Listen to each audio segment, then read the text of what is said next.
Mr. Michael Marsicano, what is up? A lot, sometimes too much. Too much? Hey, I hear you're a busy man. That was my Italian fingers. That was your time. Yes, I Michael noticed that. Marsicano. Paisan. Gotcha.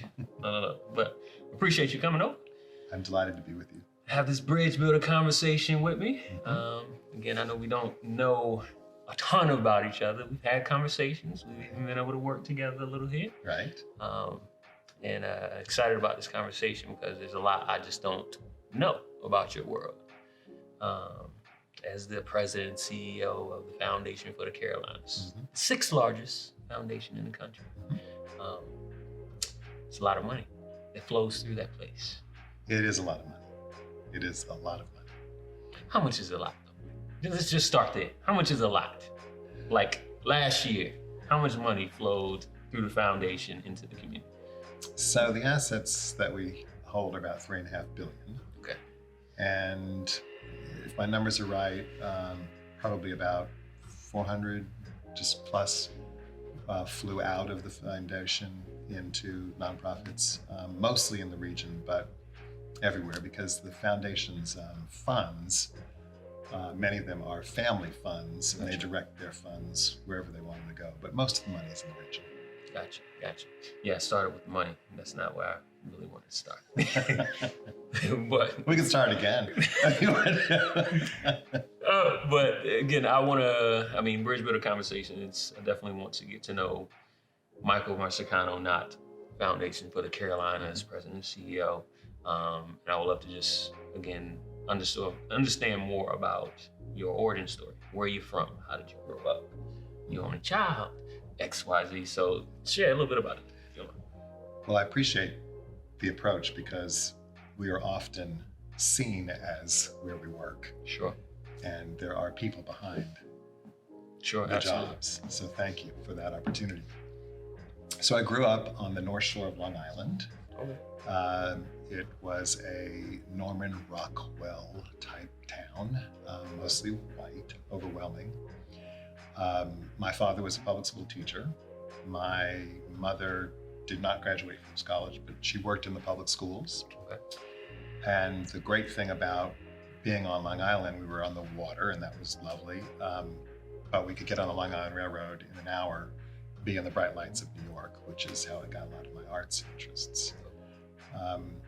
But that Norman Rockwell growing up wasn't what shaped me. Okay.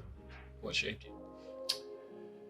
So at 13, which was a defining moment in my life, because my parents were in public education, they had the summers free, which was a great gift to a child, to have your parents that available to you. We did a cross-country trip to California and back, 2 months driving, camped the whole way. And every town and city that had a college or university we went to, and I had to look at it. And I said, Mom, Dad, why am I looking at all these colleges? Well, why don't you go to college? Well, I know, but you're a little bit off the wall on this. And I came to learn why my mother didn't go to college. My father is an Italian Yankee Catholic who went to college and met my mother, who was a Southern belle from just outside of Birmingham, Alabama. And they started dating. And my grandfather did not approve of my white Anglo-Saxon Protestant mother. Going to college? No. Oh. They were fine about college, dating a Catholic Italian Yankee. Interesting. So he took her out of college to prevent them from dating. And so this story is being told to me in the car on the way to California. Gotcha. And they prevented my mother from getting her degree to keep her from dating my father. They dated on the side. And the wedding was in Birmingham, Alabama, and my mother's parents didn't even go. So the Italian clan from New York came down, but my grandparents didn't go. 2 years later, I was born. And my father, despite the not talking to my grandfather, not talking to my father, named me for my grandfather. And he did it as a way to try to bridge Gotcha. with my grandfather.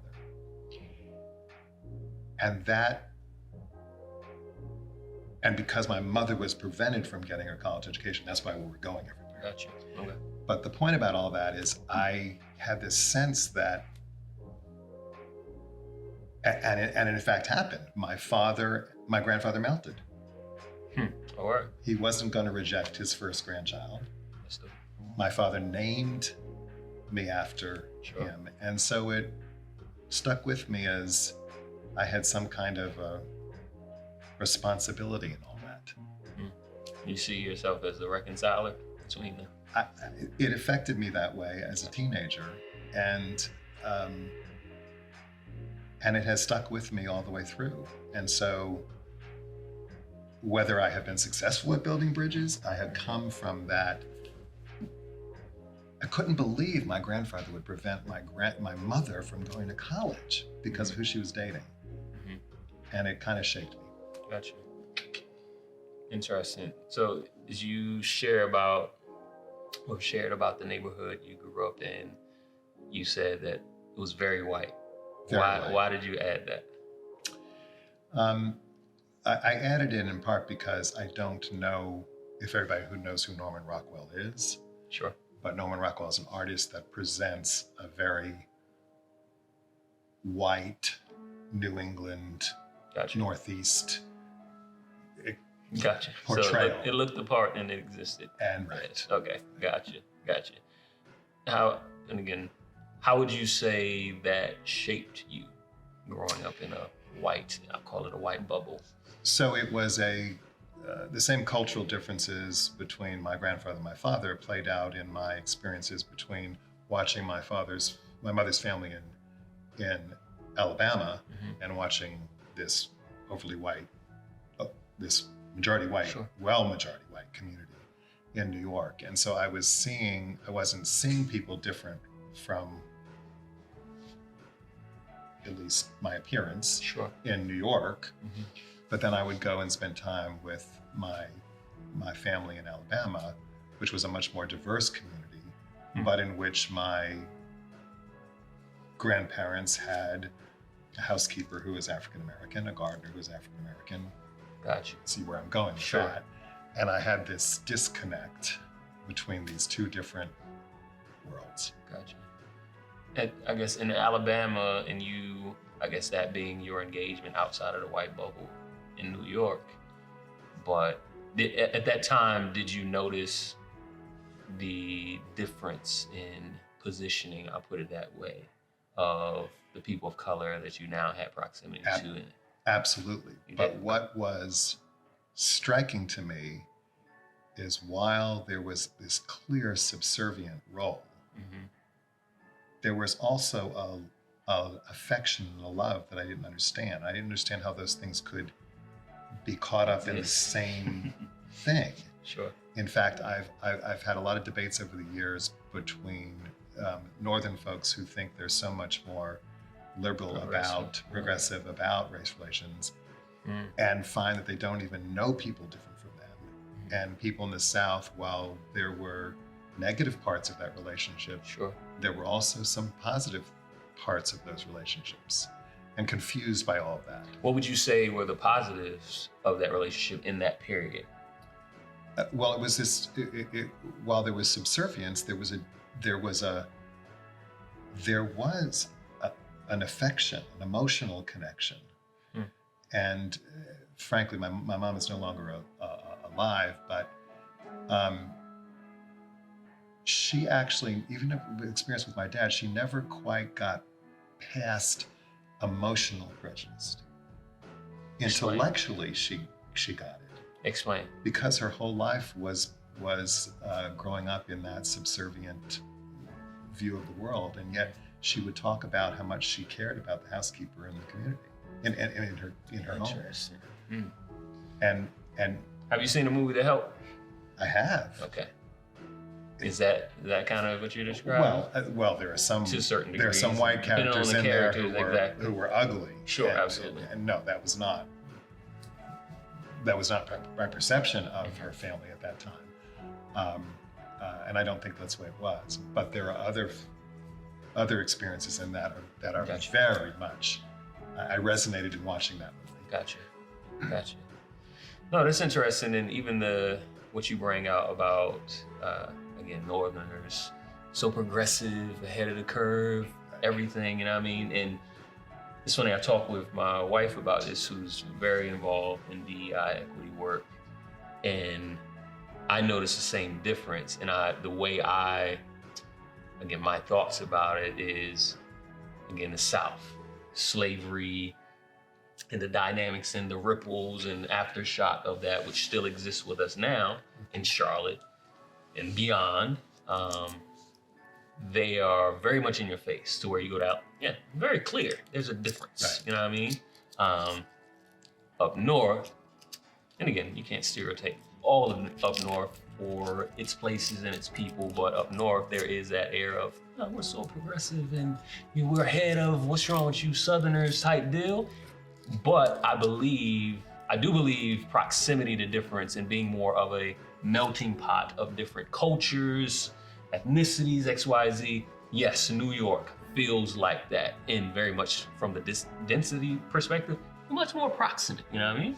But at the same time, I believe that can give you a false sense of accomplishment, because I don't believe proximity is the answer. It's what you do with that proximity, you know what I mean?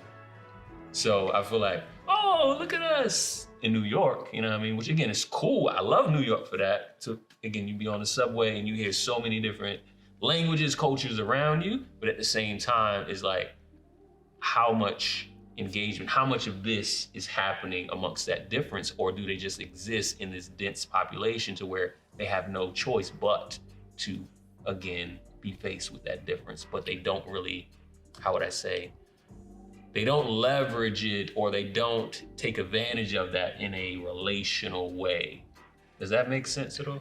It makes perfect sense, because well, first off, your point about we're not monoliths. Sure. Right? And stereotypes are important to recognize. But when I would go back and visit family in New York after I moved south to live, I would get this kind of progressive sense, and I would probe about it in this seemingly stereotypic view of the South. Mm-hmm. And I would find that I would pose the question, well, do you know anybody who's African American? And I would find that they couldn't come up with anybody. Mm-hmm. I don't think that happens very often in the South. I mean, you may not know somebody well. Sure. But your vision of all these people in New York moving on the streets together. Sure. It's like they're passing. It's like they're Sure. It's like they're passing. Sure. And my response has always been, well, there may be more prejudice in the South on one level, in part because of our history, but at least we are dealing with one another, or at least we're trying to deal with one another. Not everybody. Sure. But a lot of people are. Gotcha. No, I hear that. And again, we're very much, these are our thoughts about it. And again, you can't stereotype the North. Because Right. honestly, I know a lot of people that I love from the North who honestly, from a compassion level, is like, man, I don't feel that. You know what I mean? Whether it's where I'm from in Virginia or in North Carolina, which again, it just depends on the person, the community that you're speaking about specifically. And the experience Absolutely. that you have. Absolutely. I think part of the problem today is we tend to think of groups as monolithic. Mm-hmm. Men, women, Mm-hmm. Black, white, Hispanic, gay, Mhm. straight. We think of them as monolithic Mm-hmm. because we define people that way, knowing that when you get past that, we're also different. And that's not new. No. That is ingrained in us. And if anything, I would say that is, and then I think about my nephew Isaiah and talking to him about the way he moves. this newer generation is less and less of that. It still exists, you know what I mean? But I feel like less and less of it has to do with color. I think culture more defines us now than color. So let me speak to that. Go for it. Our family is a big Duke University family. Oh, I'm sorry. I know. I had to say that for my wife because she's Okay, but Chapel Hill. let me tell you how Duke we are. Our extended family has 16 degrees from Duke University. So we're about as Duke as you can get. Right.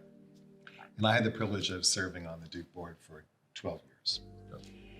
By the time I left, now Duke gets 42,000 applications for 1,600 slots.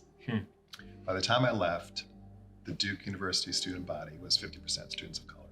When you get 42,000 for 16, you can shape the class any way you want it. And Duke has a value for diversity. Dae-Lee, the tensions on campus are huge.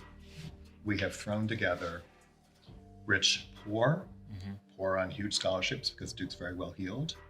We have thrown together 10% international students in there. We've thrown together Black, white, Hispanic, Asian, American people as roommates that never lived together. And the tensions are... And that's intentional, even down to who's paired in the rooms? I don't know if it goes that far. Okay, gotcha, okay. I don't know if it goes that far, but it does exist. Whereas when I went, Gotcha. you didn't have many African Americans or Hispanics or Asians. And I don't know if there's any choice in roommates, but there are roommates of different races together. Sure.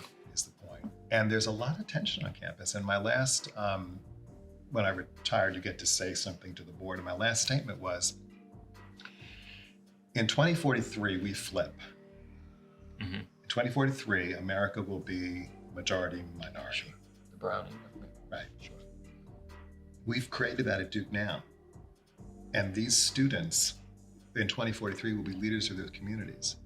If we don't get it right in this cocoon microcosm that we've got right now, what happens when those leaders are in 2043?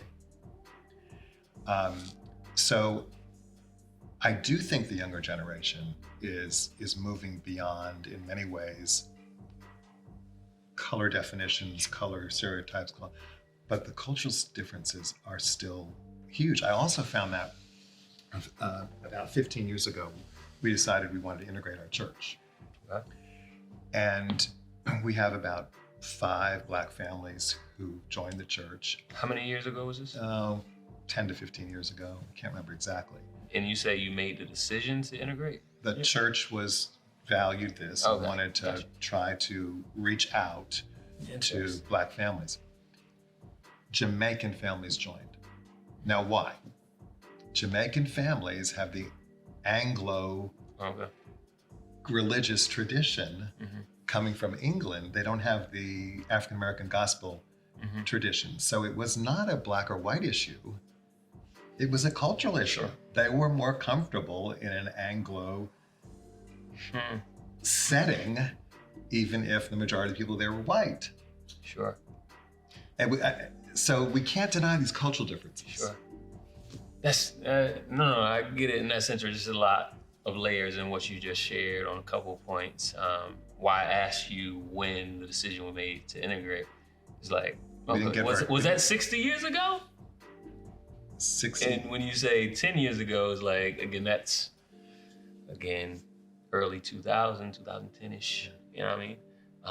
But it's Sunday morning is the most segregated time. Absolutely, and I know this. I know this, and I'm not surprised that there are still groups of people that are still having to make that decision. You know what I mean? Right. It's like thinking about how long is it going to take for people to be like, let's change this. Right. You know what I mean? So that's kind of like, how long? You know what I mean? Well, so your perspective might be, why did it take that long? Whereas my perspective could be, there was finally intentionality. Sure, absolutely. You know, absolutely. I see it as a good thing that a decision has been made, an intentional decision has been made.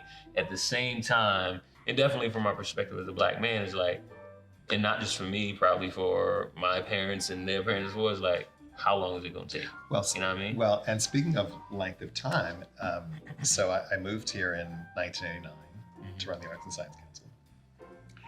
And when I got here, so now let's say 1990, before I took this issue on. 1990. Now, for your age, that's may not, but that's I'm in high school. No, okay. I'm in middle school. All right, it's not that. 1990, Charlotte's country clubs were segregated. 1990. They were renovating the Carolina Theater. It didn't integrate until '63. But country clubs was segregated in 1990. Sure. Now, obviously, I deal with a lot of people in country clubs. Sure. I came here and Discovery Place was holding an antebellum fundraiser at one of the segregated country clubs. And so I had a conversation with the board, and I said, I think we need to put a policy in place that if any cultural institution has a event at a segregated institution, we will not fund it. Well, all you know what hit the fan. We put and this is the Arts and Science Council. We put this in place, and fortunately, the papers backed us, and within 2 years, the country's club segregated. Because at that time, we didn't have a lot of community spaces, so people at their country clubs, arts events were happening there, Sure. and so we put an irritant in the social fabric of all that by declaring this. And the Arts Council was giving so much money to the groups as a percentage of the budget at the time. If they lost that money, it was bad. Sure. And then so I can't say the Arts Council was the only thing that led to the diversification of country club membership. But I couldn't believe getting here in 1989 that the country clubs were segregated. So I'm interested in the why behind that. Why did you care? Because again, who we are today is a sum of our years prior. A lot which was impressed upon you. This is what we believe. This is what we do. Like going to Duke, you know, and stuff like that. But who you were in the early 1990s into lead and taking that stance. What led you there? Because I'm hearing, again, the bubble you grew up in, again, your experience in Alabama. What led you to take a stance like that? Well, first off, it was just wrong. So my internal compass, I hope. But what informs that, though? I'm trying to understand what informs that compass. I think it goes back to the story I began with. That with your mother. This was a divisive thing. This was keeping people apart, and it does go back to that. Now remember, you're in the car driving to California, so you have a lot of time to reflect on what your parents just told you. Sure. Right? Gotcha. And probably was more of a dramatic of an impact than it might have been if it was a casual dinner conversation and I went out and played in the art afterwards with friends, because I was in the car trying to absorb all that. Sure. A lot of time to think. But it was just wrong, and we had, quote, the power of the purse strings, and I felt that we should use it. Gotcha. Now, we also used it for the same reason. Many of the arts groups' zip codes, the boards were all from one zip code, which is my proxy for saying white. Were they in the wedge? And yes. Okay. And so I was troubled by that. And we also put a policy in that you couldn't get money if your board was not diverse. And then hit the fan again. Sure. At that time. I remember being invited to speak about it. To the City Club, where the board of one cultural institution told me they were simply not going to comply. And I said, fine, but if you don't do it for the right reasons, let me tell you why you have to do it. First off, this is the percentage. The Arts Council at the time had city, county, and private money coming into it. Okay. And so a large percentage of the budgets. And I said, the board's not going to fund you with this policy in place. I said, if you're not going to do it for the right reason, well, we'll just go to the city council and we'll give our pitch and we'll break away from the arts council. So that's fine, but let me tell you what we have right now. We have elected 3 at that time ultra-conservative city council members, and had gotten the number of African Americans on city council up to 4. And an unholy alliance was being built. 4 African Americans. Unholy alliance. Yes, and 3 ultra-conservatives. Gotcha. Who were both going to vote against public funding for the arts for different reasons. One, the African Americans, because there was no representation on the boards, and the 3 white conservatives because they don't believe in public funding for the arts. So if they had an unholy alliance, the arts money could disappear. So I said, take your chances. Take chances with this policy, or take your chances with the city council. They diversified their board. Interesting. So you lead me into, there was, while you're at the Arts and Science Council, there was also a pretty big blow up, I would say, around a particular production with the Charlotte Ballet that, let's just say it was a lot going on. The Charlotte Ballet or the Rep Company? The Rep Company. The Rep Company. Yes, okay. yes. The theater company. Yes. Yeah. So tell me a little bit about that, and obviously you being in the midst of that, and again, just what was that like going through that? Just fold it out for me. Okay, so I know we have only so much time. Sure. But give me the brief version. I teach courses on this. Okay. I've taught a class at Davidson and Queens, really? at Johnson Wales, Okay. because it's a fabulous case study. So I'll come back and give you the whole case study and your viewers. The quick setup is that the Charlotte Repertory Theater Company decided to put a play on stage called Angels of America, Pulitzer Prize winning play, a 7-hour long play. Wow. 7 hours.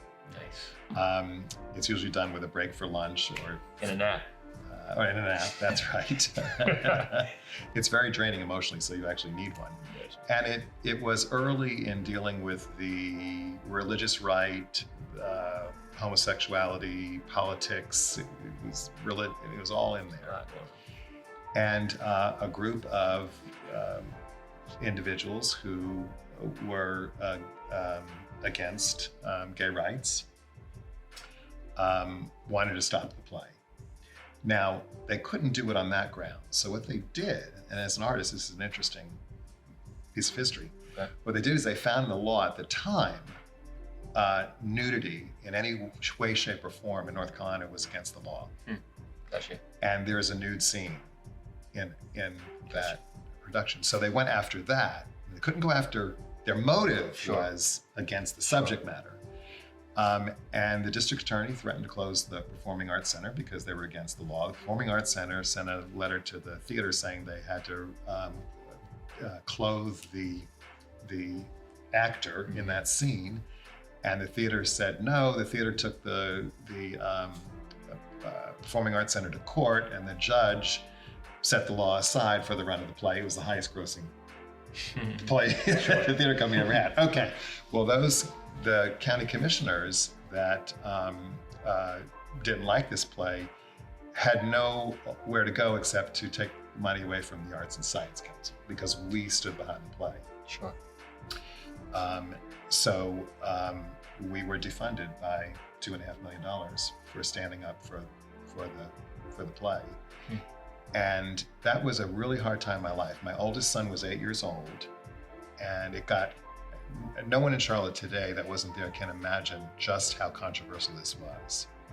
You couldn't go to a restaurant without hearing people talk about it. And my 8-year-old son came home one week and said, "Dad, the kids said you're going to lose your job." Now this is children talking to children. Now where's that coming from? Right. Yeah. And then 2 weeks later, he actually came home in tears and said that one child had told him I was going to get shot. Wow.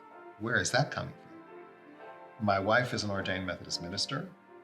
She would get phone calls at night from conservative religious individuals who thought it was blasphemous that we were supporting the play and that she was a minister. How could a woman be a minister? I mean, it was really bad. In the end, the community responded, and they threw 4 of the 5 county commissioners that cut the money out of office, and the money was restored with an increase. But it was probably the 2 years of most trauma in my life. Sound like in your family, like. But interesting, coming out of that, I came out of it with support from the gay community and not support from the gay community. Some members of the gay community felt that I had championed the cause, and others felt I hadn't gone far enough. Interesting. How much further do they feel like? I don't know. Gotcha. I don't know. But I had conversations with several folks from the gay community, and there are different constellations through this whole period. And some individuals, which is why groups are not monoliths. Some individuals were just right on, Michael, keep going after it, and others were, you need to be more outspoken, you need to be more in your face on this. So. No, I hear that. It's very interesting. Again, as I researched and read more about you, again, I know our personal engagement and just learning about the arts. One was kind of like, interesting, which shifted some of my view on some current dealings within the art community as well. It's like, oh, he actually was the president CEO of the Arts and Science Council, as well as, again, on various boards within the arts community. So it definitely just makes me think, and again, a big part of what we're doing now and having this conversation and just thinking even outside of just in a broader community, like the importance of engage. You know what I mean? You might learn some things that might actually, how would I say, correct your views, you know what I mean? Or make you think, at least make you think about things in a different light. And very much, I guess, beyond the arts community, obviously your current role with the Foundation for the Carolinas. Again, I don't know, I would say in the last maybe 2-3 years, yeah, definitely 2 years has been a continued growth for me of learning, how does this world work? You know what I mean? The world of foundations and giving money to community causes, 501c3, XYZ, you know what I mean? Because from afar, and I would say just from a community level, my upbringing, we benefited from community programs, you know what I mean? Growing up in Norfolk, Virginia, low income, we benefited from a lot of things that foundations probably funded, you know what I mean? But at the same time, you don't know how those things work. You just know that, oh, they're here and they're giving X, Y, Z. You don't know how that world even operates.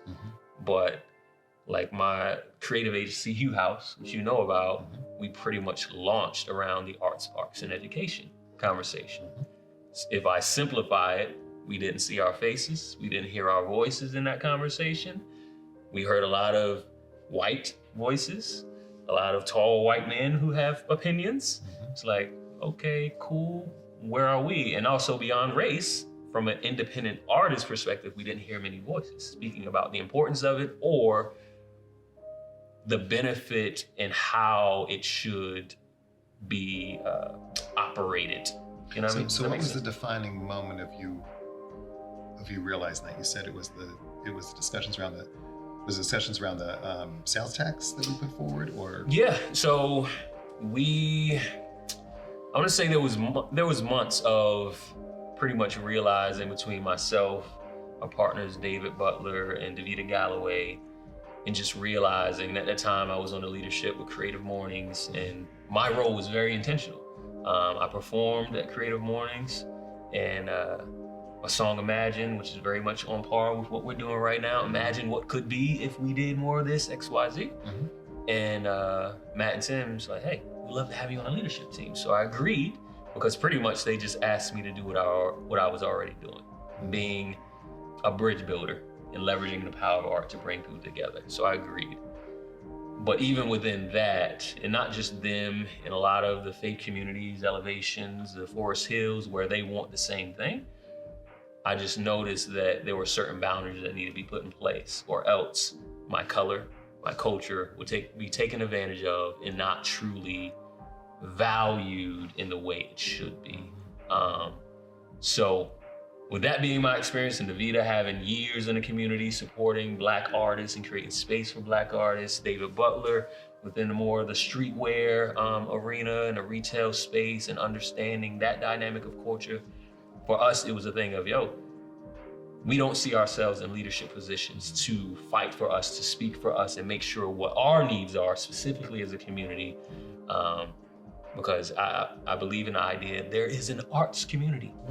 I believe in that. But I believe also the reality of it right now is not one. Mm-hmm. You know what I mean? Mm-hmm. So based on some of those things, it was just, we knew as a need, something needs to be done. And I'm a big advocate. And I remember the conversation with David Butler, and he's talking about these things he's always thinking. I'm like, so what you gonna do about it? You know what I mean? Mm-hmm. And in essence, he kind of threw it back at me, what you gonna, so that led to us talking about it. And at that time, it was like, is it a panel of creators that just raise our voice to make sure our community's voice is heard? And then the media storm around the tax happened. It was like,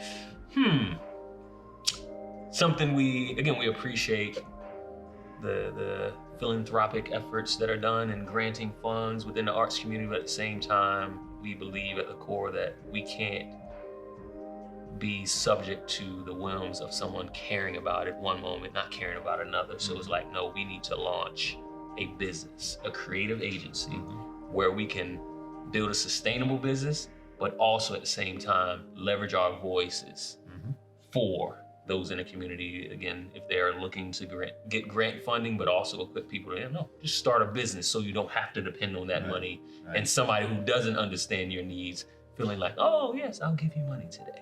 So at the core, I believe, and I definitely want to hear from you, is like, in your role at the Foundation for the Carolinas, in the fact that a lot of your work, or the work of the nonprofits you fund, serve Black and brown communities, low income communities. How do I put this question? Do you feel, and definitely very much in retrospect, you've had a lot of years there and on your way out, do you feel as a white man, you are well equipped to understand the work that's needed in these communities, amongst these people groups in which the majority of your funding supports? You know what I mean? Do you feel like you're well equipped to do that? Very provocative question.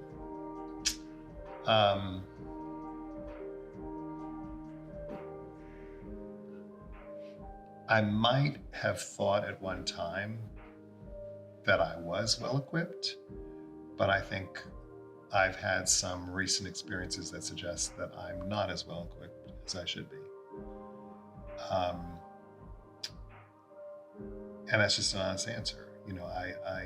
I think there is, to this notion of proximity. Sure.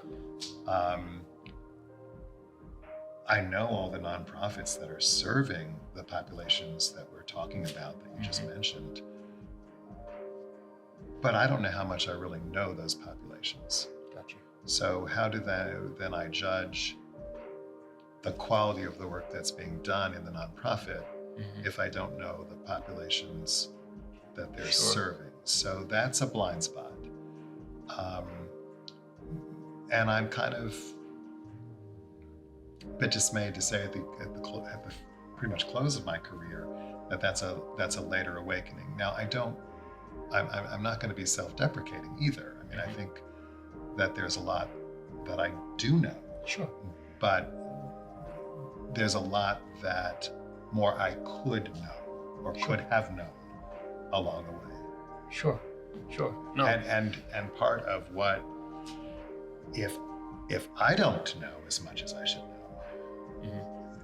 and I'm not a wealthy person, I'm not of wealth, think about the wealthy people that I work with, and I think at least you bridge that gap. I can try to bridge that. And I'll tell you a story. When we were raising all the money for affordable housing, a few years back, I couldn't get through to a lot of donors. I couldn't get through. And so I created a sense of proximity that actually wasn't one, but it was an open door. Okay. And what I did was I said, okay, one slide.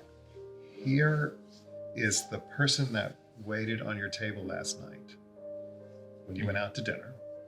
Here's how much they make, and here's what they can afford to live in a dwelling. Sure. Here is the teacher that teaches your children. Here is what they make. Here is the rent that they can afford. And I went up on the income scale. It was a false proximity. In other words, Sure. that waiter or waitress wasn't in the room. And suddenly people got it. And I thought, how could this be? I mean, we've seen the statistics. Everybody knows the statistics of the affordable housing problem we have. But when I made it, this was the waiter or waitress that you had served you last night. Yeah. It was a touch point. Now, Sure. It wasn't having that wealthy person with that waiter or waitress in a Sure. room together. Sure. It was somewhat of a proxy for that. Sure.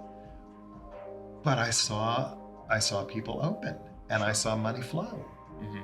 And for all the stuff in that pitch book of PowerPoint, of the numbers of folks who need affordable housing and all of these things, it was that one slide. It made it human. It made it, but we live in bubbles. Right. Absolutely. Absolutely. And not all those bubbles are on purpose. Some of them are on purpose, but some of them are just life. Yes, and No. I don't think life. No. Life doesn't just happen to us. And when I say that, it's all of life comes from somewhere.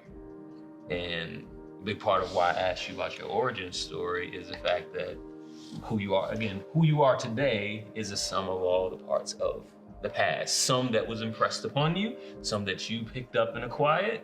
But I would say in large part, and just knowing how the brain works, the majority of your decisions, your actions they happen based on this, not because you intently thought about it, like, what don't I know? And it's like, no, the majority of them are based on how you were brought up, what was impressed upon you. Absolutely. I mean, why does the abused child become the abuser? Right. We know that. I do think there's one thing that maybe helps me on that front, not on the background that I shared with you, but so I had because of social capital and connectivity, and we know the good and the bad of that. Sure. Right? You can social capital within your group and Sure. Not bridge, but I never was not the boss. The very first job I had was right out of graduate school. Durham was building an arts center, and I was appointed the director of the arts council there that was building the arts center. And I remember thinking, I don't know what the hell I'm doing. And I got a connection to get the interview. In fact, the interview situation was fascinating. I was interviewed, and the board said, they were kind, you're very impressive, you're articulate, you don't know anything. And they gave me 2 book binders of minutes from their board meetings and said, take the weekend and come back Monday and tell us where you're going to take us.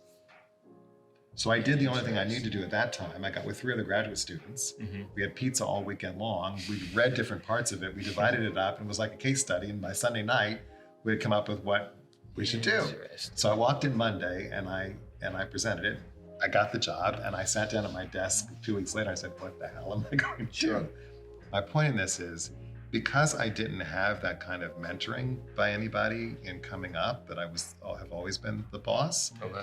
I had this sense that I had to look at everything like it was a cube, and if I would look at every different side of it, because I was so insecure, that I might get the right answer. Gotcha. And that has kept with me all the way. I have not presumed that I know anything right. Actually, people think I have great confidence. I actually very insecure. Sorry, I'm revealing this. This is like an Oprah Winfrey conversation. No, this is important because I always think about the fact that just because someone has a title doesn't mean they're equipped to do I had the title and I was not equipped. Mm-hmm. In fact, it was great tension on the staff because here was this 20-something-year-old. Mm-hmm. There was not a staff member that was younger than I was. Mm. Really quick, because I have another quick one. Because in what you just shared, the first thing that popped in my mind was, how did you have access to be in that room as well as be afforded the privilege to, hey, here's a stack, you're going to lead us, even though I just told you that you're not equipped to do it. Right. You know what I mean? It was all about privilege. And I know that. Mm-hmm. So my PhD is from Duke, and it is in the arts and education, was the topic of it. And I worked part-time for the Director of Cultural Affairs at Duke. Director of Cultural Affairs at Duke, who's no longer with us, was very involved in the arts in the community, and knew members of the search committee and said, you have got to interview this young man. Gotcha.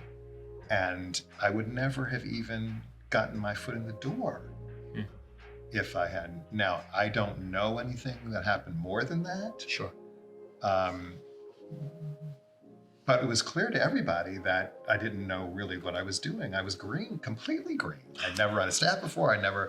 Ooh, that is so interesting on so many. Again, it's not a mind-blowing thing. I know that happens. You know what I mean? And you spoke to social capital. You know what I mean? And the bubbles we live in, and the fact that also is rare that we get outside of those bubbles. So if something exists within our bubble, like, we're going to launch this new arts organization, I'm immediately going to look inside of my bubble, which statistically looks like me, thinks like me, is from the same place. That is true. So from a world or a American society perspective, and the challenges that stem from how we were birthed as a nation to today, it's the frustration on my part and say the community, I can't speak for the Black community as a whole, but is that, again, you exist in a bubble that runs our world.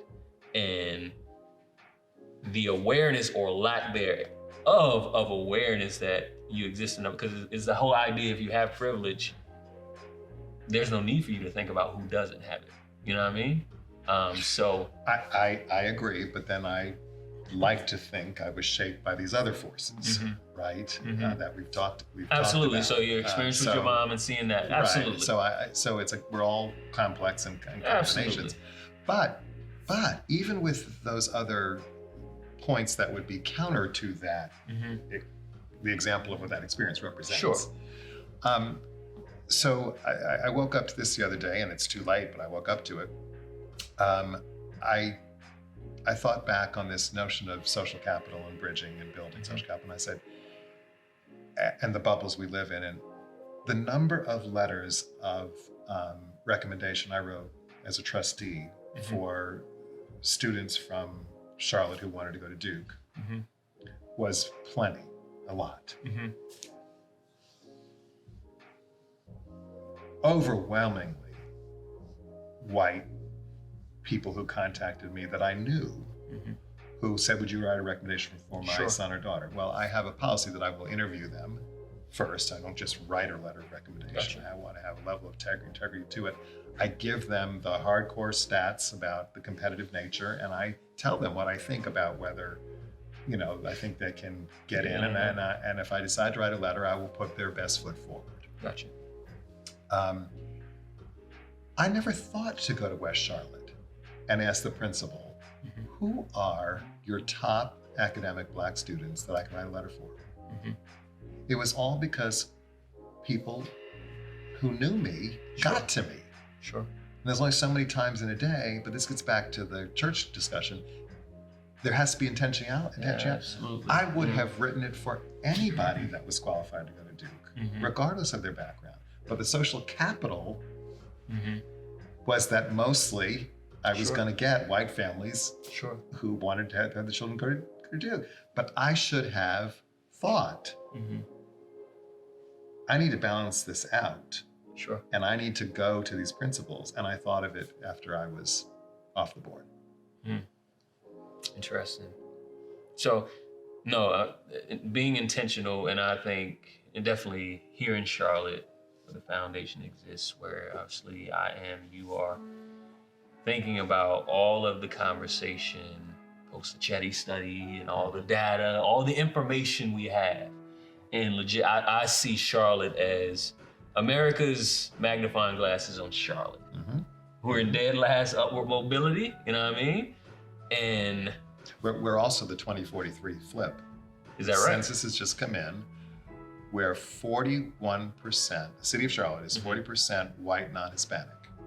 And when Hispanics identify as white, it takes us up to 48. So we already have flipped to what the country will be in 2043. And I was just on a leadership retreat group where the mayor and I were one right after other talking about the same topic. And I said, just like my Duke story, I said, either we get it right here, sure, or the nation doesn't get it right. We have the opportunity to pretty much create an example of how you can address these things. Absolutely do. Right. So again, that being intentional and the fact that something won't just happen is super big for me. And again, just understanding who we are as human beings should inform that. When you just think about change, how does change happen? It doesn't just happen. I just don't sit around like, yo, I want to be in the NBA.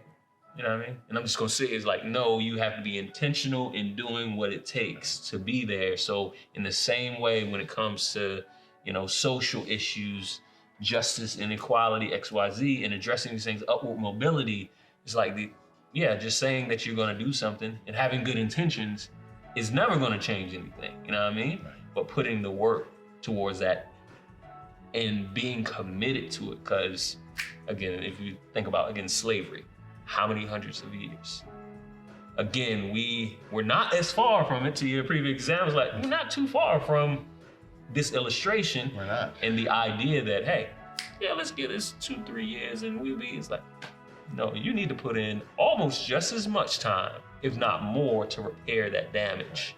But real quick, I want to go back to, and I appreciate your honesty and authenticity in answering that question just about your role at the foundation and being equipped. And I'm not sure if you're familiar with this term, benevolence bias. Are you familiar with it? So the idea of a group of people determining that they know what's best for a group that they have another way to say it is toxic charity. Toxic charity or white savior. There's a book that's just been, that I haven't read yet, but I've just been told I have to read it. Decolonizing what? Philanthropy. Nope. So where you want to go with that? So pretty much in my first question, it was, again, I wonder how you see that and if there could be more impact made if those who represent those communities be given the power to determine and move the dial in the way that you now have the position and privilege. And I was talking again real quick with my nephew about this, is the idea that occupying space is like creating space. And I'll bring in another conversation with a good friend, Kyle, that I talked to about, he's a white male, also a white straight male, and he was expressing very authentically like, yo, just looking at how our culture is changing, the things that are being fought for, is like, it's not that I disagree with them, but at the same time, it does create a sense of insecurity within me, as if I'm going to be obsolete as a white straight male. And I fought my initial response of, welcome to the party, you know what I mean? How does it feel? But at the same time, my wanting to be empathetic, because again, I care for him, this is my guy, is like, yo, so I try to in a more caring way, help him understand that, that is something that you've never had to be faced with, but generations of people have had to live through every day of their lives. So helping, like, just peel off the, the layers off your eyes and things of that nature. But I don't understand how, and we're into this whole political mess because of what you just said, right? Okay. The tensions. Oh, absolutely. I don't understand how a white male that's threatened can't relate to the fact that African American men have been threatened. Once you feel the threat, where is the self-recognition that that's been others' lives for their life? I don't. Yeah. That speaks to just how not self-centered but self-absorbed people can be. It's a conditioning. Again, it's like, and in certain ways, I'm one that in the work I do is like, I have to be optimistic and I have to think the best of people in order to operate. You know what I mean? The same way. And if I thought the best about this dynamic now with President Trump or former President Trump, it's the idea of conditioning. And the fact that when you talk about like implicit bias, like you don't know that these things are happening. You don't know why you are showing up this way. You don't even know to check it. Right. So if you've never had to check it, for me, it's like, why would I even expect you to understand? You know what I mean? Right. And the idea of, for others who are non-white, our lives consist of navigating amongst difference and honestly having to play by a playbook that we had nothing to do with writing. Right. You know what I mean? So I honestly, it doesn't baffle me. I fully understand it. Well, I hadn't thought about understanding it that way. It just seems to be clueless to me on the other side of the table. Gotcha. But you started off with this about space and proximity. So if we explore that, so remember, I'm on this playbook from the 1990s, which is I'm going to make sure every time a group of people are assembled in the civic life of the community, it's diverse. Okay. And that has been my track record. Gotcha. Well, then we get to the economic opportunity study. And it hits me that I've always got diversity in the room, but I don't have all the forms of diversity in the room. Okay. So for instance, you will not find any civic body of the foundation that doesn't have people of different race, ethnicities, and religions. But the economic opportunity works hit me and said, but I don't have income differences. Yeah, access to that room. Right? And so, and this really hit me over the head when I said, okay, I'm going to show a new model to the community. The Leading Opportunity Council, I'm going to pair white corporate privilege female in Andrea Smith with James Ford. Gotcha. Dope. Right? Yeah. I mean, just to draw the visual comparison. Sure. Dreadlocks. Sure. Grassroots.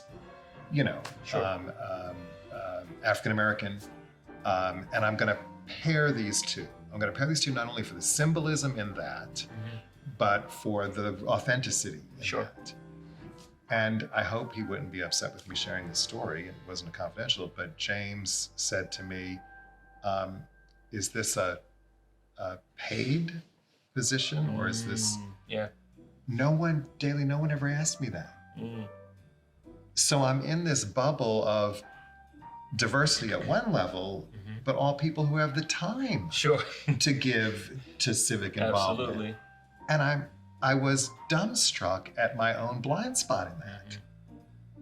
No, that's big. And even obviously we have a lot of funding for the arts, things that are happening here in the city now. And as we develop committees and things of that nature, that's very much a part of it. It's the idea.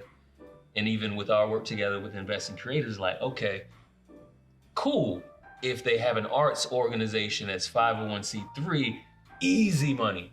Right. But for honestly, the majority of artists who are independent artists, who don't have a 501c3, who need this funding, oh, they don't qualify based on how the system has been built. And when I say system, systems are built by people. It takes a person making a decision. It's not some innate object that can't be changed. You know what I mean?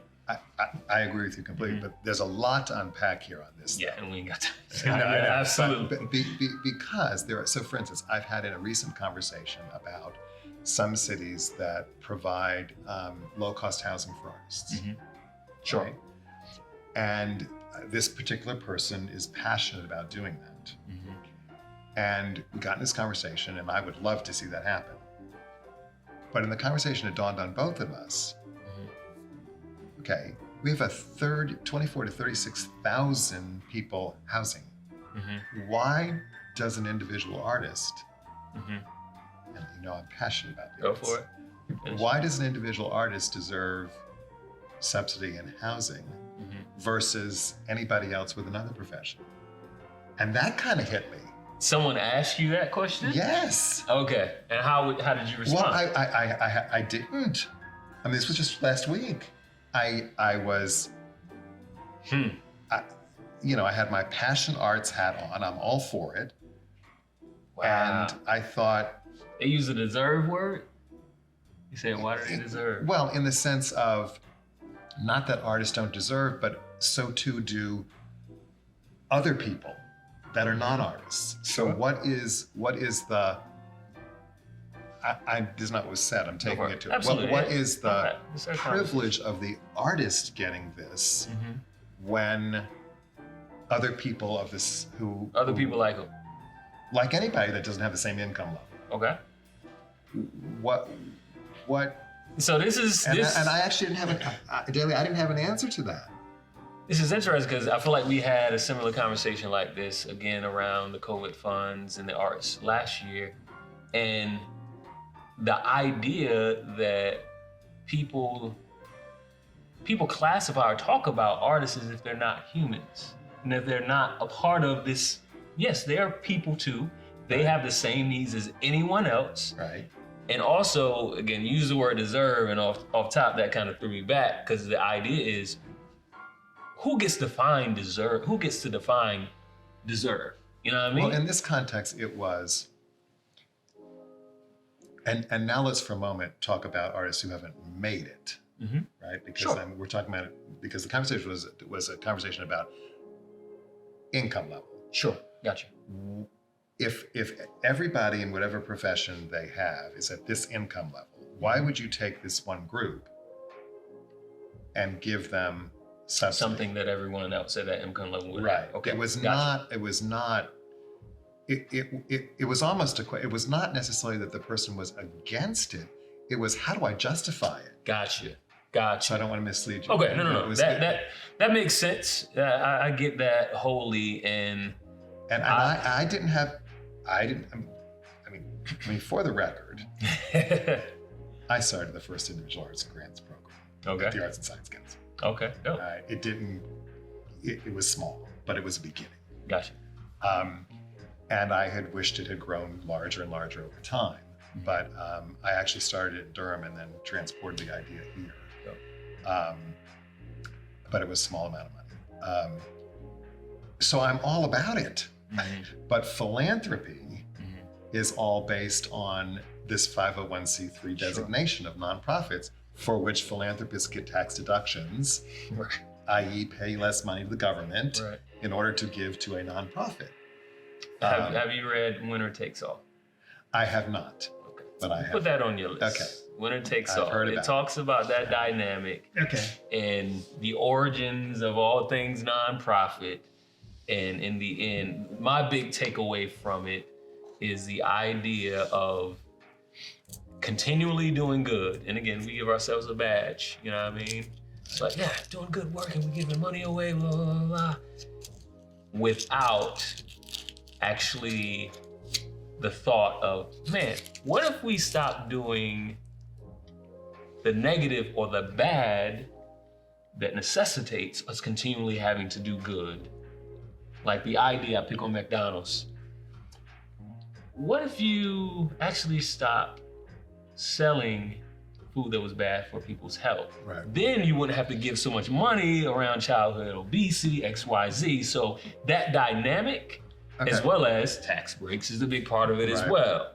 So let me give you a very current, even as we're speaking, moment on this, about how do you think about it doing it differently so you can get it done. Okay. So when we did the 43 million that the city asked us to give away to small businesses, two big learnings from that. First, the federal government said it could not have a layer of race or ethnicity on it. It had to be everybody was equal in the application process. Okay. To get around I'm not going to say anything. To get around it. Okay. Because I had learned from the banks that most of the PPP money went to white businesses, overwhelming. When that story is written, it's not going to be pretty. Gotcha. We found a loophole. Anybody who got PPP wasn't eligible. Gotcha. As a result, the majority of the money went to Black and brown businesses. But the law says a nonprofit can't give to businesses. So we did all the work and the city cut the checks. Center City? No. Well, I'll get Go ahead. But so the city cut the checks. So now we have a conversation going on with some donors about not investment like Hugh McCall's doing, which with Black-owned businesses that you've interviewed, but direct grants. So the idea is, if you're a Black-owned business and you are renting a building, what if we gave you a grant to own the building? You immediately have wealth, assets. You save your rental cost.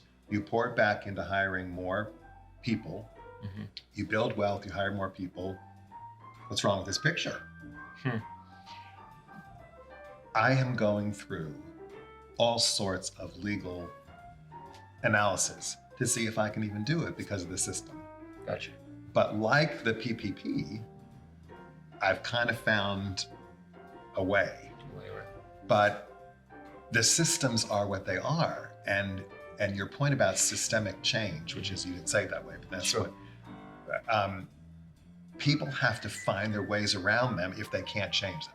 I'm not going to change the law in Washington myself, but if I can find ways around it, in fact, this lawyer in Washington we're dealing with has said, if you can pull this off, you may be able to set the course of change on this issue, which I can get into.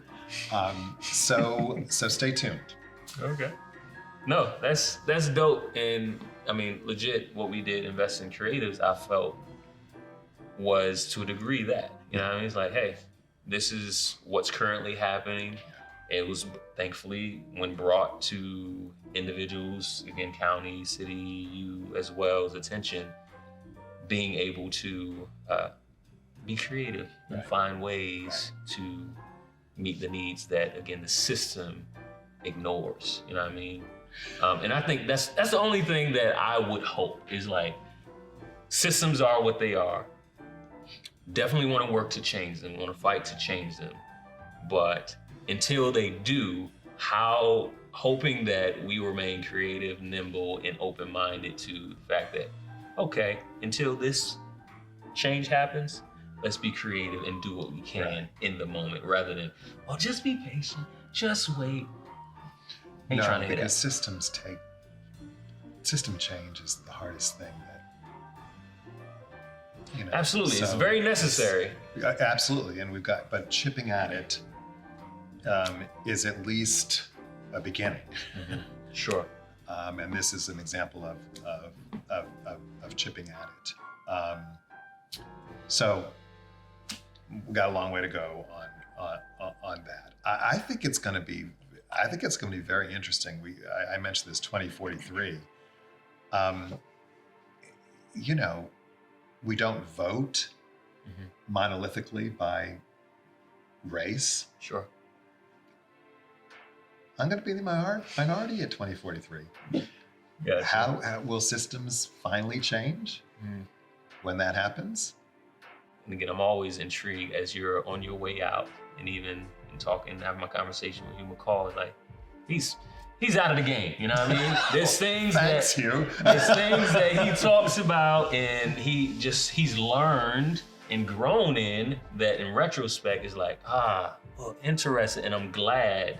And I hear it with you that you seem to be someone that understands that there's always something to learn. There's always something you don't know, and it sounds like you're open to at least take those things in, consider them, and hopefully put them to use. So even as looking towards what's to come, not just 2043, but even within your space with the foundation, and very much connected to my earlier question, who do you, and not just with the foundation, but the philanthropy space and foundations in general, because you may know the stats when it comes to Black-led foundations.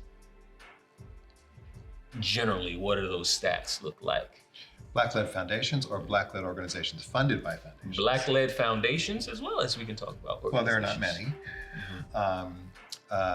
There are some iconic ones. The CEO of the Ford Foundation, Rockefeller Foundation, Darren Walker is African American. But in the private foundation world, there are not many. There are more in the community foundation world. Gotcha. Which makes sense because they're more community oriented. For sure. But how about funded organizations? Funded organizations. So this is the complicated nature of Foundation for Carolinas. That 400 million some odd we gave away, most of that is not in control of my board. They are funds of families or nonprofits or corporations or whatever that we hold. And they make grants from those funds, and we invest the money for them, and we do all the mechanics of it, but it's their decisions. Gotcha. Over time, we've had some bequests where we have the decision. Gotcha. And so we did an analysis recently because we had never actually asked the question about Black-led. We had asked the question about Black serving, right? Sure. But not put a layer on, and there's this debate right now about, can you be a white-led organization and legitimately serve people of other backgrounds? Sure. It's a very interesting discussion that's going on in philanthropy. And so when we look at... Do you believe that can happen? Well, so it gets back to your question about how in touch am I? So the question is, how in touch is that CEO of that direct service provider with the people the community service, the community that they're serving? I'm a little worried that we, and you might debate me on this, that we could get to a place where if you're white and your major constituent service area population are people of color, that you're not a legitimate CEO to serve that. I don't want us to go there. I don't think that's the place to go. Do I believe that we should be funding more Black-led organizations? I absolutely do.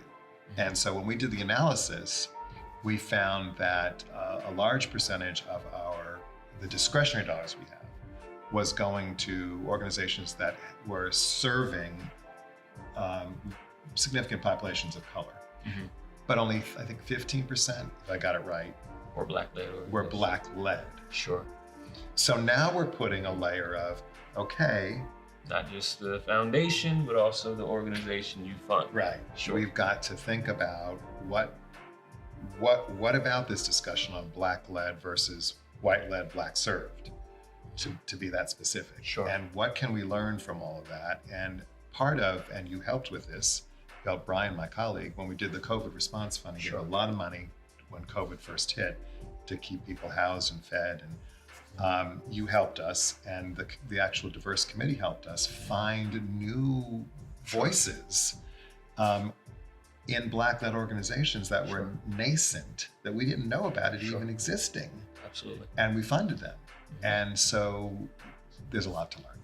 No, absolutely. And that, to me, again, what I'm doing as a bridge builder with Bridge Builder Consulting is very much centered around what I believe was missing there. Right. It was not just proximity, but relationship, where you were willing to listen, you know what I mean, and put to use what you learned. And I believe, and even to my question around taking up space in a role, you know what I mean, is the idea of there is missed opportunity of impact when you do not have proximity and relationship, and or even further, are a part of the community which needs to be served. And I believe my opinion to my question is once you assess what the need is and you figure out who needs to be served and how they need to be served, the question then becomes, are we willing to empower someone who's very capable and most proximate to that community? Right. Which to me is less of it's very much a power struggle, you know what I mean? It's very much a power struggle, but the question I believe for you, and again, you're on the way out, is... I'm not dying. I know you're not dying. I know you're not dying. But from, again, the 6th largest foundation, that is significant. Right. You know what I mean?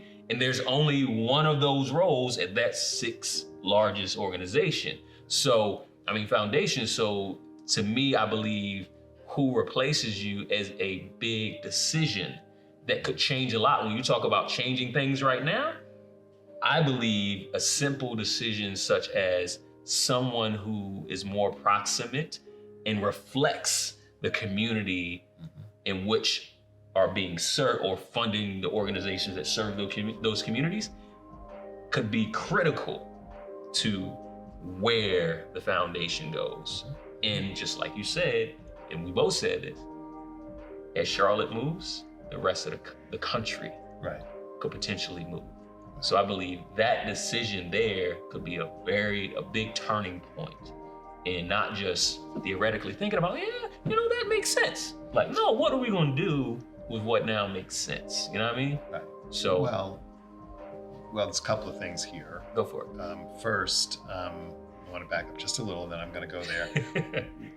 When I said I don't want us to get to a point where a white person can't be qualified to lead, your nonverbal reaction. So tell me what your reaction was to that.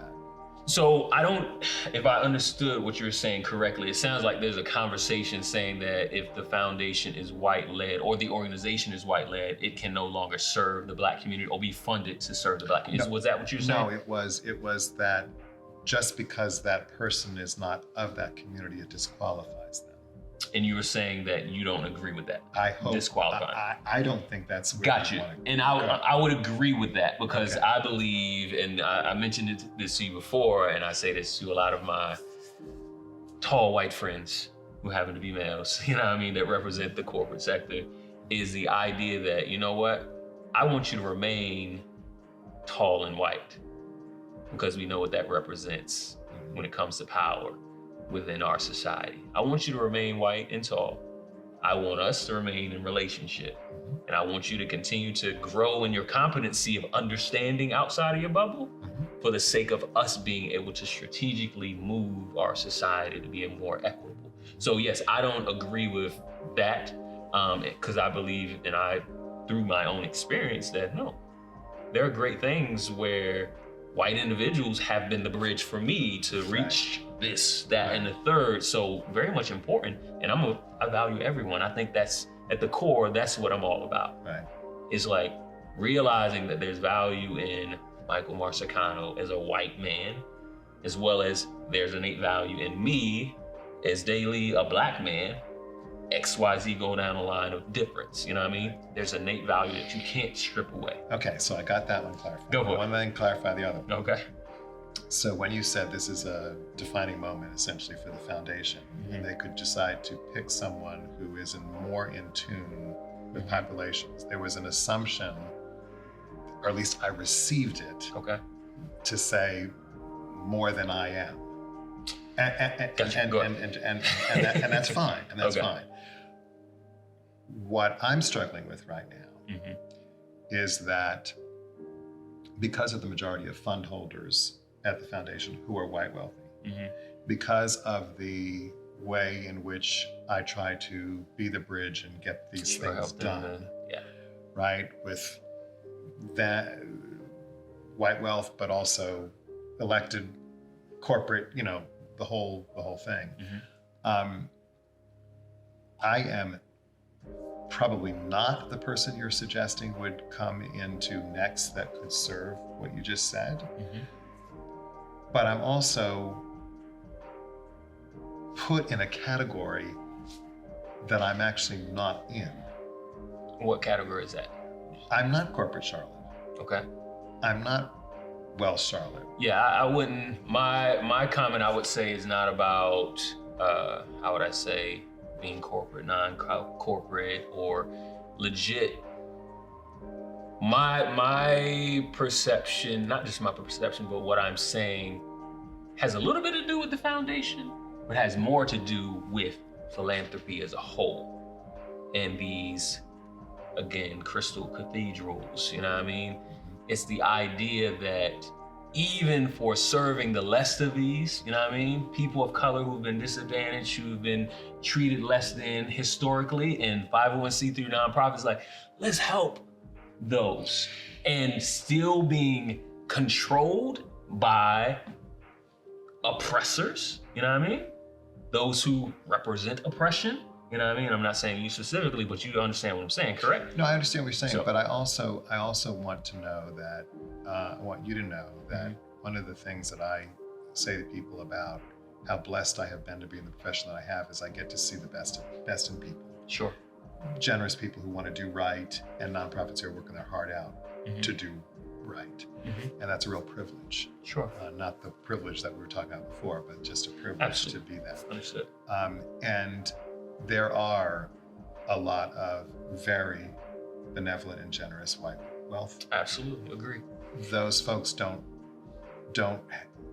may not be boots on the ground for a full understanding of all the issues. Sure. But I don't want our conversation to leave the folks that will be watching us with the impression that all charity is toxic, or absolutely. And I know that's absolutely not what I'm saying. I was not suggesting you sure. were, but I'm saying we've talked about books that suggest that, and I see a lot of very good intent, even if sometimes it's right on in what I think you would agree with. Sometimes it might not be right on, but I have never seen the angle of white wealth and philanthropy being a tool of oppression. In the it could have been inadvertently, but I've not seen that kind of maliciousness in philanthropy. I'm not saying it doesn't exist. Sure. Now, if it's deep within somebody and all the other stuff would go, perhaps, but I've never seen, I'm going to do this philanthropically to specifically.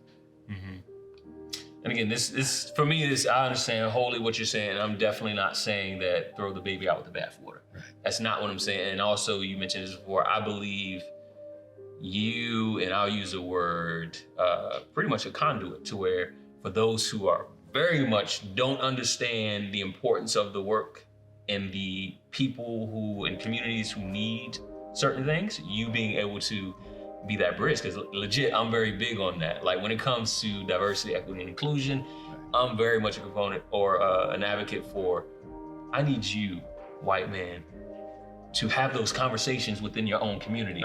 Rather than, hey, come on in, tell us about your oppression. It's like, no, I need you, because guess what? There's less hurdles that you have to cross in having that conversation, because one, optically, you look like them.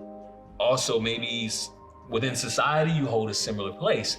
Culturally, it removes those barriers to where if I said that to them. So I believe very important the role that you have hold and that you'll continue to impact through.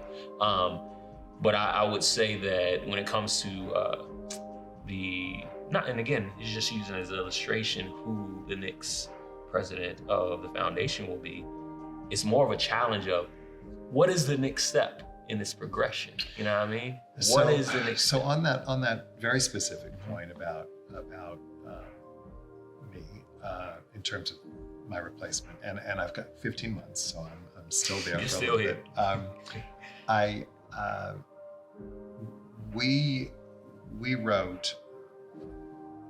So the Arts Science Council published its paper on issues of equity. The equity report. Yeah.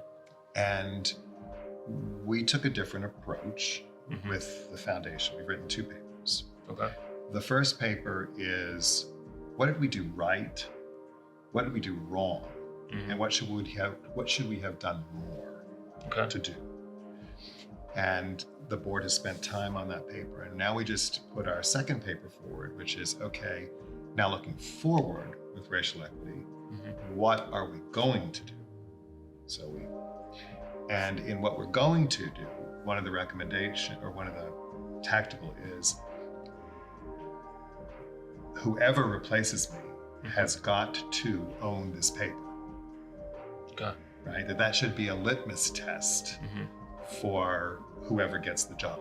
Gotcha. Now, what that means in terms of how deep they might be in the way that you're talking about proximity, I don't know where they'll go. Sure. But I am proud that the board sees this as an important, the whole paper and what we're going to do in the future as an important future legacy for the foundation. Gotcha. But that they want to be very conscious of thinking who they hire from all different sides of the equation, not just what might be the traditional view of who you hire. Absolutely. No, I hear that. And I mean, it's definitely good to hear this continued movement. And I'm not one that believes it's not a switch. It's not a switch. No. This is being intentional and continuing to progress on the journey of, okay, how do I continue to learn, change, and shift, hopefully from the view of the collective value rather than, no, this is me. And again, that's easy to do, but collective value that we share. But the last thing I would love to hear from you is, and you kind of hinted on this already, is, I'm not going to say on your way out again, but yes, please. This is the first time I've actually felt that I'm leaving. is just as, again, with your experience and the things you've learned, and even as you, I guess, analyze your own positioning and how, maybe these things would have been helpful a little early in my career. If I realized these things, what would you say to the new graduate that's moving into the philanthropy space? What would you say in hopes of, I would say, motivating them to be bridge builders within that space? How would you encourage or challenge them? Well, given the flavor of our conversation, I guess the thing that just pops in and with greater reflection, I might answer something different. But based on our conversation and the things I've shared with you, I would say that, and part of it, it's evaluating, grading myself. In terms of this notion of proximity and who's in the room and space, in terms of diversity by race and ethnicity, who's in the room, I would actually give myself a very high mark. But on the difference between us of income disparity, I would give myself a low mark. Gotcha. And so I would say, when you assemble a group of people, be more intentional, not just to think about race and ethnicity and religion. Sure. But think about the income differences of people in the room. Because quite frankly, in some ways, this is a bit of a risk. Okay. There is